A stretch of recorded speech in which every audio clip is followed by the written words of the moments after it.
Buongiorno, buongiorno a tutti! Buongiorno amici e ben trovati in un nuovo video dei Tickets. Abbiamo lasciato alla spiaggia di Varna dove abbiamo dormito, notte tranquilla. Notte tranquilla, ieri c'è stata una giornata un po' ventosa, temperature un pelino abbassate secondo me, infatti si vede appunto da come siamo rivestiti. Però sembra passata un po' la perturbazione e oggi è rimasto qualche stralcio, diciamo, di vento e di cielo parzialmente nuvoloso. Ora però Andiamo a vedere un luogo molto suggestivo. E dove siamo arrivati? in un posto veramente top. Ragazzi, vi abbiamo portato in un'altra chicca. Il cartello informativo dice che è una delle meraviglie della Bulgaria e in effetti così a primo sguardo non è niente male. Vediamo se ha studiato qui Mister Fede. Che cos'è? Siamo nella foresta pietrificata di Varna. Wow! Voi sapete che noi siamo un po' fissati con le foreste pietrificate perché ne abbiamo già vista una in passato, quella era sul mare. Qui non siamo esattamente sul mare, però sotto i nostri piedi c'è sabbia. Tra l'altro c'era un piccolo ingresso da pagare, ma è chiuso il botteghino perché probabilmente siamo fuori stagione e quindi l'ingresso è libero. Quindi un motivo in più per viaggiare fuori stagione, anche perché non abbiamo presenza di turisti, di persone, siamo soli. Però una guida ce l'abbiamo. Abbiamo un gattino. Chiamalo Ino, guarda Ciccio. Che vuoi te? Hai fame? Vuoi da mangiare? Cosa gli Dopo diamo? gli diamo una scatoletta, che siamo muniti anche di cibo per gatti. Esatto. Vai, alla scoperta.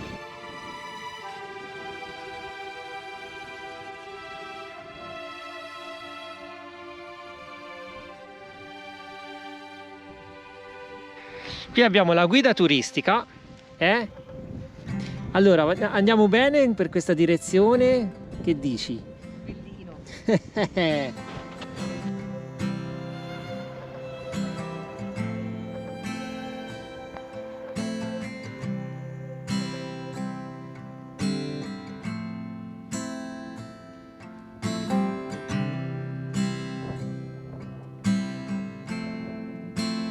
Guardate qua che maestosità!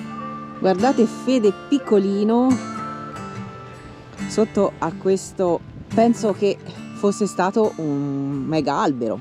Un albero pietrificato. Eh sì. Sembrano in effetti degli alberi, ma non sono alberi. Innanzitutto il nome si chiama Pobiti Kamani, che significa alberi conficcati piantati nel terreno. Ma in realtà non sono alberi, ma sono delle vere e proprie formazioni rocciose che si sono formate tantissimo tempo fa. Milioni di anni fa. È un paesaggio veramente surreale, sembra un allunaggio, sembra con la sabbia, e queste veramente formazioni che hanno forme particolari. È una cosa molto bella da vedere. Viene definita però la foresta pietrificata, che copre, pensate un po', una superficie fino a 253 ettari e le colonne arrivano fino a 6 metri d'altezza. Abbiamo vari tipi di colonne, ci sono quelle che si ergono, che sono vuote all'interno e riempite così di sabbia, mentre altre sono proprio nascoste ancora nel terreno. Ci siamo appena chiesti, ma come si sono formate queste rocce? E abbiamo letto le due risposte, ovvero ci sono due ipotesi accreditate, una che sia una formazione di origine corallina e l'altra che sia data da uno sgretolamento ovviamente lento negli anni, nei secoli, quindi dato dalla vera e propria erosione degli agenti atmosferici, vento, piogge, grandine, e che questo abbia portato alla formazione di quest'ultime. Pensate che per la loro caratteristica così insolita, questa zona è stata anche teatro di diversi film. Quelli più famosi sono Druids e Conan, vi rendete conto? La cosa incredibile è che qui c'è la sabbia, c'è una sabbia vera e propria, che poi è contenuta dentro tutte queste pietre.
veramente surreale, ragazzi, è una cosa incredibile che disegni che fa la natura. A me personalmente ricordano tantissimo delle ossa. Tibia, perone, avete presente quando vi fanno vedere lo scheletro per farvi capire tutte le articolazioni? Ecco, me la ricorda tantissimo, mi sembra di essere dentro un grande scheletro.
Guardate questa com'è alta, addirittura sembra che abbia un masso sopra staccato.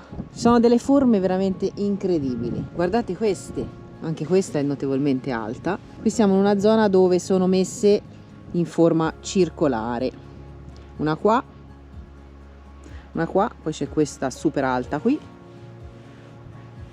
e una qua dietro di noi. Che poi la cosa surreale, oltre alle conformazioni rocciose, è anche il territorio qui circostante. Questa è una lingua di sabbia tempestata da queste formazioni rocciose. Al di là e al di qua non c'è questa sabbia, quindi è un mondo surreale a parte. Vedete, qui c'è tutto il tappeto di sabbia. Lì oltre quelle rocce ad esempio ci sono dei silos, ci sono dei campi praticamente. Laggiù in fondo si vedono le gru del porto, quindi è veramente una lingua a sé. Il sole, come vi dicevo, è un po' ballerino, va e viene, c'è un po' di foschia. Spero che apprezziate comunque il luogo. Fede è tornato un attimo da Charlie perché c'era il gattino che ci seguiva e piangeva tanto e aveva gran fame, e allora Fede aveva già fatto un po' di foto e di video e quindi ha detto torno da Charlie e do da mangiare al gatto. Io finisco la mia passeggiata nella natura molto piacevole e poi torno anch'io da Charlie.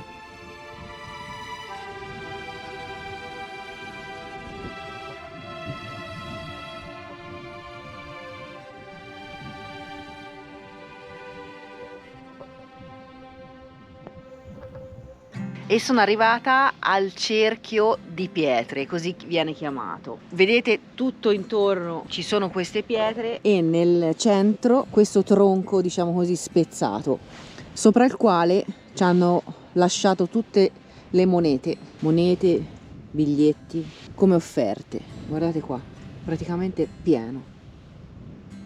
E stiamo vedendo adesso anche all'interno.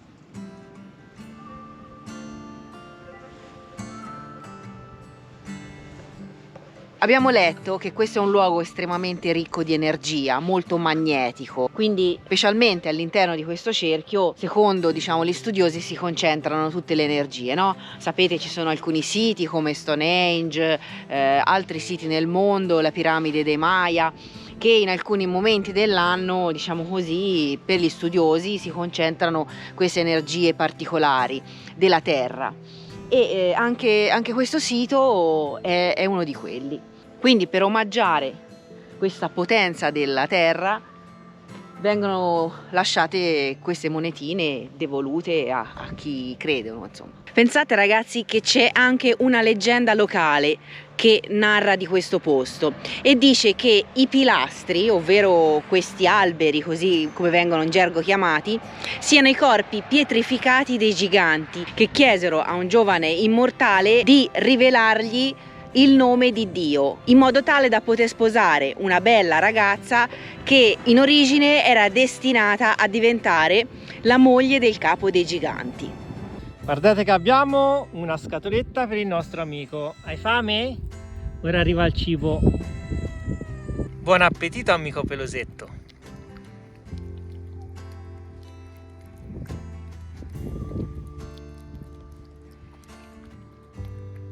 Buono? Nel frattempo è venuto a trovarci un altro amico peloso e quindi anche a lui diamo la sua buona razione di cibo. Salutiamo questa meraviglia della natura. Risaliti su Charlie, stiamo prendendo l'autostrada verso l'interno, quindi in direzione ovest rispetto al Mar Nero. Vogliamo raggiungere un altro posto molto particolare, perché voi sapete che noi, se non sono particolari, non ci piacciono. Poi ovviamente faremo anche pausa pranzo, ci mancherebbe, non ce la stiamo dimenticando, vero? Direi, Ecco, perché si era già lamentato.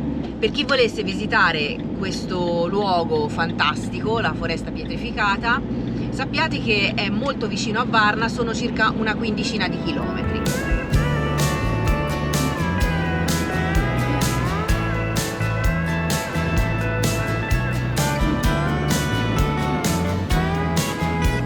Guardiamo Fede super concentrata alla guida oggi perché c'è un bel po' di vento. C'è un vento fortissimo.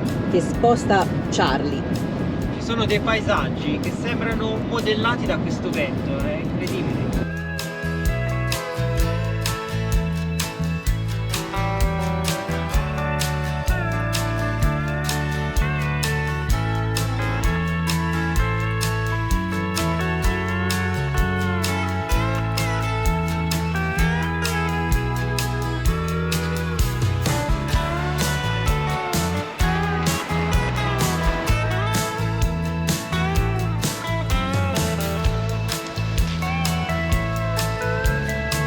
Ragazzi, siamo arrivati alla chicca.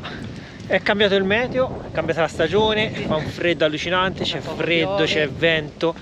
Però siamo in un luogo che vi facciamo vedere essere World Heritage, quindi patrimonio mondiale dell'umanità. E ora c'è anche una bella scala che ci attende. Ora andiamo alla cassa, alla biglietteria e vediamo cosa c'è da vedere. Come vedete dai biglietti siamo a Madara, c'è da fare una bella scala. Infatti io sono partita con il sorriso, poi ho visto tutta questa scalinata e mi stava scendendo. No vabbè dai, attività fisica, serve sempre, ci sta. Purtroppo ragazzi stamani siamo partiti con il sole e il sole ci ha abbandonato. Ora tratteniamo un attimo il fiato perché dobbiamo fare questa super scalinata, alla fine della quale vi diciamo qual è la particolarità di questo luogo. Innanzitutto diciamo soltanto che è un sito molto importante. E poi vi diciamo anche di supportarci con un bel like, con tanti commenti nei nostri video, condivisioni, iscrizioni, insomma di tutto di più. Vi chiediamo appunto di iscrivervi al canale perché abbiamo visto che moltissimi di voi ci guardano ma non sono iscritti e a noi l'iscrizione serve per supportare i nostri viaggi e per farci crescere. Non costa nulla, è super economico e veloce, basta tic, clicchettino.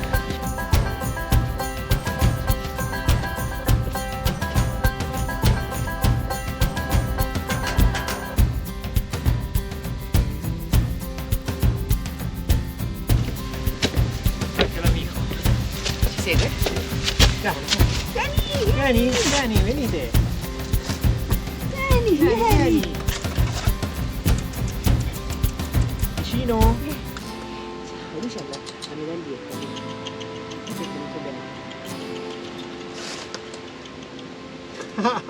Vieni, vicino, vieni.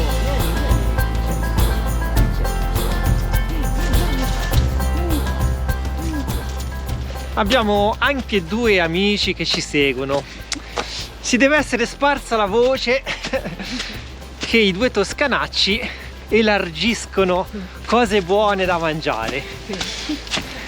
E un'altra voce, quella del mio stomaco che brontola, mi dice che noi non abbiamo nemmeno pranzato. No, ancora no. Ma a supporto di quello che si diceva prima, che dovete condividere i nostri video, a maggior ragione perché noi stiamo facendo questa escursione a stomaco vuoto. Ecco. Perché Sentitevi in colpa. siccome le giornate sono cortissime, il tempo è tiranno e rimandiamo a più tardi il pranzo, perché diversamente non riusciremmo a vedere tutti questi bellissimi posti. Quindi basta, io mi raccomando, impegnativa sta scala, è molto ripida. Anche i nostri amici ci hanno abbandonato. No, ciao, a dopo. Ma si inizia a intravedere qualcosa.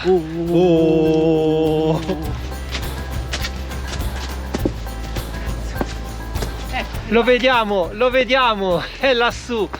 Guida turistica, facci vedere dov'è. È lì, Eccolo lì.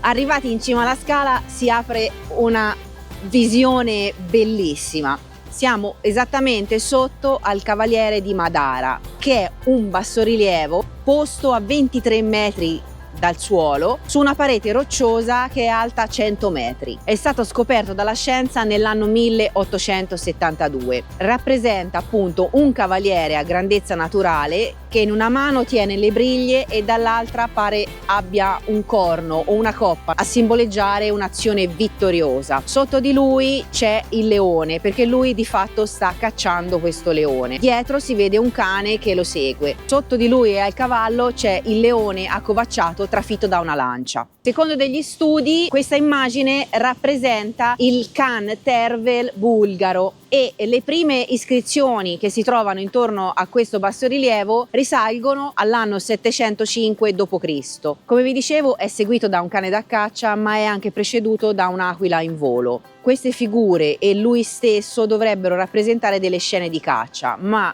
gli studiosi pensano che sia una forma di vittorie militari e celebrazioni di potere. Questo sito è un patrimonio UNESCO e è un sito molto caro ai bulgari, tanto è che pensate, il bassorilievo stesso era stato proposto come immagine da coniare sulle monete della Bulgaria una volta che questa fosse entrata in Comunità Europea. Poi aggiungiamo noi, di fatto c'è entrata, ma ha mantenuto i leva, cioè la moneta locale. Il costo del biglietto per entrare a questo sito è di 7 leva a testa, che sono circa 3,50 €. Cani e gatti però entrano gratis. Certo, perché loro sono le guide, no? Si è alzato un vento gelido, ragazzi, ma noi stoici vi portiamo dentro le grotte. Giusto, stoici. Forse dentro la grotta fa più caldo, perché nella grotta c'è sempre quel microclima a temperatura costante tutto l'anno. Quindi fresco d'estate, caldo d'inverno, caldo.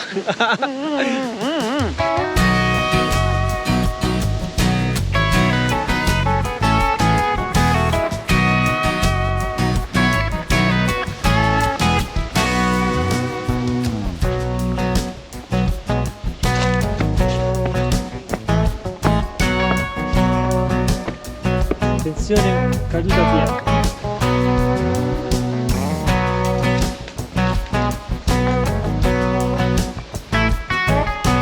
Ragazzi, un paesaggio surreale. Ci sono delle montagne incredibili. Queste forme rotondeggianti ci ricordano un po' la Cappadocia in Turchia, vero? Sì, tutta roccia molto friabile, colori variegati, si va dal giallo al grigio e manca il sole, quindi immaginiamo cosa possa essere illuminato dal sole. Qui c'è una scala che prosegue, dovrebbe portarci alle grotte, poi bisogna vedere cosa intendono per grotte, però già vedete qualcosa.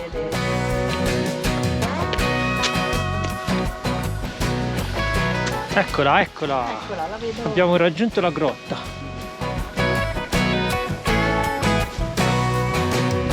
I cartelli ci avvisano che ci potrebbe essere caduta di massi e siamo finalmente dentro la prima grotta.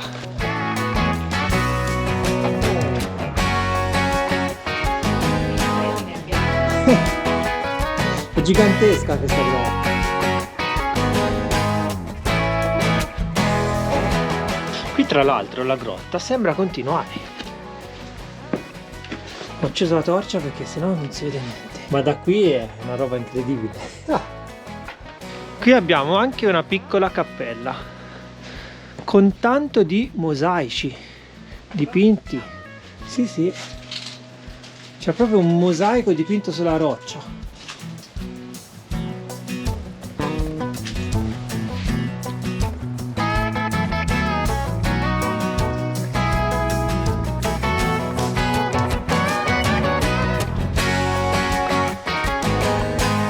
Guardate che spacco che abbiamo qui nella montagna, ed è proprio la parte sopra la cappelletta dove siamo appena stati. È incredibile come possa stare in piedi tutta questa roba.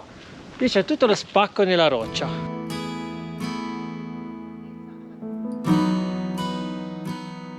Leggiamo da questo cartello che questo spacco viene chiamato fessura.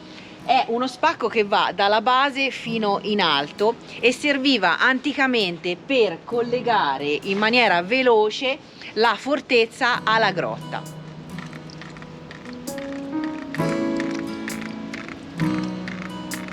Pensate che la zona era abitata già da uomini preistorici nell'epoca del Paleolitico medio. Sono stati rinvenuti proprio qua sotto degli strumenti di lavoro, armi in selce, pietra, ossa, frammenti di argilla e anche amuleti. E allora andiamo a vedere dove vivevano questi uomini preistorici. Entriamo in questa grotta che è un po' scivolosa, bisogna fare molta attenzione, anche perché lì dove c'è Marta c'è un po' d'acqua che viene giù.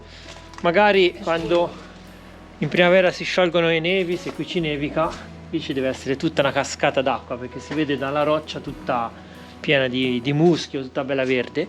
Ora qui è buio, non si vede nulla, ma questa è la grotta dove vivevano. Guardate qua sopra come siamo ben riparati. Come vedete, questa copertura crea di per sé una grandissima grotta.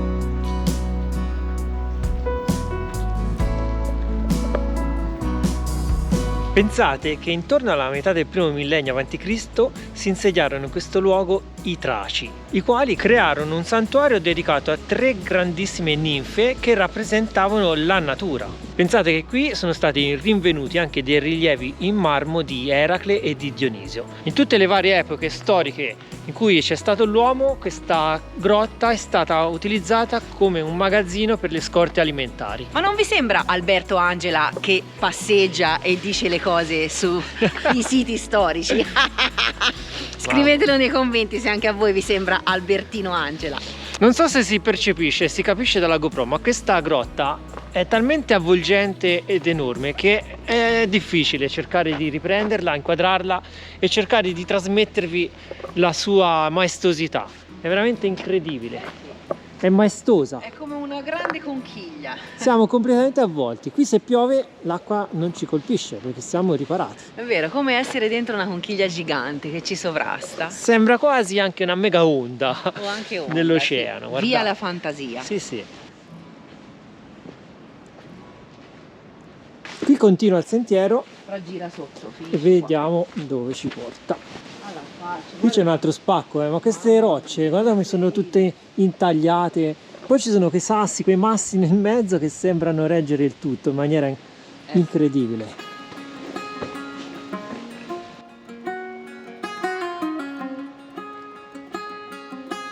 Bellissimo. Incantevole.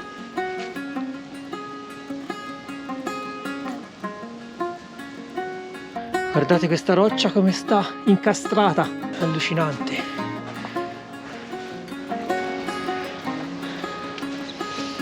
Qui ragazzi c'è un'altra piccola grotticina, piccolina, e qui praticamente c'erano delle catacombe.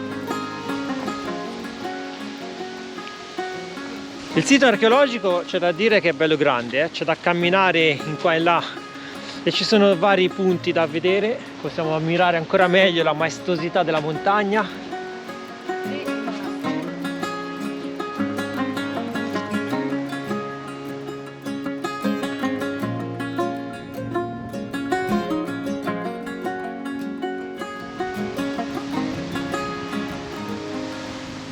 Questa era la zona del culto. Inizialmente era stato costruito un edificio pagano, poi successivamente con l'avvento del cristianesimo fu edificata una chiesa con vari edifici per i monaci. Questo è purtroppo quello che ne rimane. E qui ragazzi, ben protetta da una tettoia di legno, abbiamo anche questa piscina Che veniva usata per scopi di culto.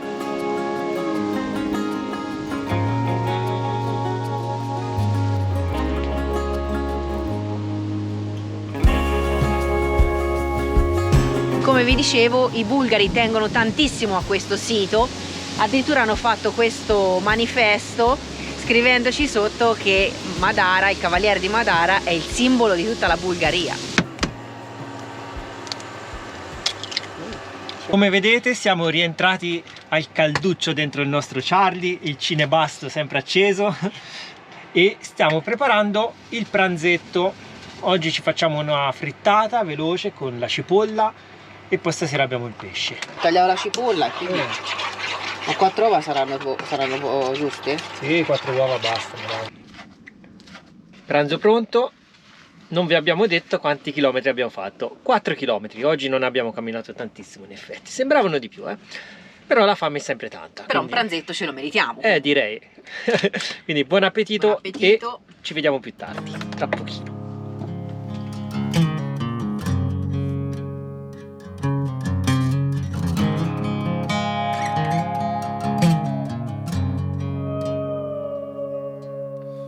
Dopo la frittatina con la cipolla, veloce veloce, siamo ripartiti.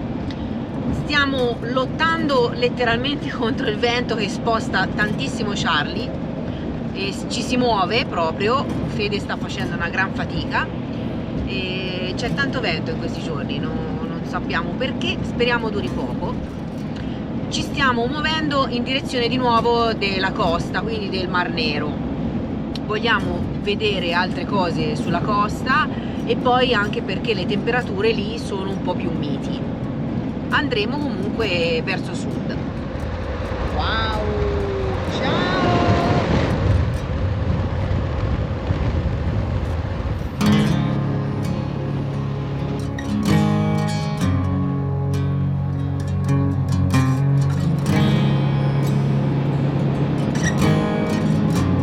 Qui c'è Fede. Mi si sente. Non si vede niente. E nemmeno a me, ragazzi. Siamo al buio totale. Purtroppo stiamo guidando al buio. Abbiamo infranto una grande regola che ci siamo dati. Ai ai ai. Però per forza, di là c'era un vento micidiale. È stato un po' giocoforza, infatti. Nel parcheggio fuori del sito di Madara si è alzato un vento fortissimo. Ha sbattuto tutto quello che c'era da sbattere, rami eccetera eccetera, quindi siamo dovuti andare via velocemente. Abbiamo tolto tutte le cose dentro Charlie, siamo partiti, però stava appunto facendo buio e... Lungo strada vento fortissimo. Esatto, e lungo strada non ci sono posti dove poterci fermare stanotte. Quindi, come vi dicevo prima, l'idea è di raggiungere la costa, però mancano ancora una cinquantina di chilometri. Quindi arriveremo a notte fonda, buio ancora più pesto di adesso e purtroppo sì, un po' per le giornate veramente corte con poca luce. Un po' forse stamani ce la siamo presa con troppa calma, insomma un insieme di cose, abbiamo infranto la regola e non dobbiamo farlo più. Perché comunque guidare, come diciamo sempre, in un paese straniero possono essere 1000 problemi. Poi purtroppo qui ci sono tanti animali a bordo strada, tantissimi cani e gatti, e quindi è difficile, schizzano via, corrono da una carreggiata all'altra e è un problema. E poi non da meno il fatto che non vediamo il paesaggio intorno, e questo ci dispiace perché è anch'esso un viaggio, insomma. Ci sono degli incroci senza indicazioni. Noi ci affidiamo a Maps, ma a volte ci porta in mezzo a campi e trovarsi in mezzo a campi di notte non è piacevole, ve lo assicuro. Ora stacchiamo, ragazzi, perché come avete non visto, cioè non vedete appunto, è veramente buio anche per le riprese della GoPro che fa fatica. Ci aggiorniamo presto.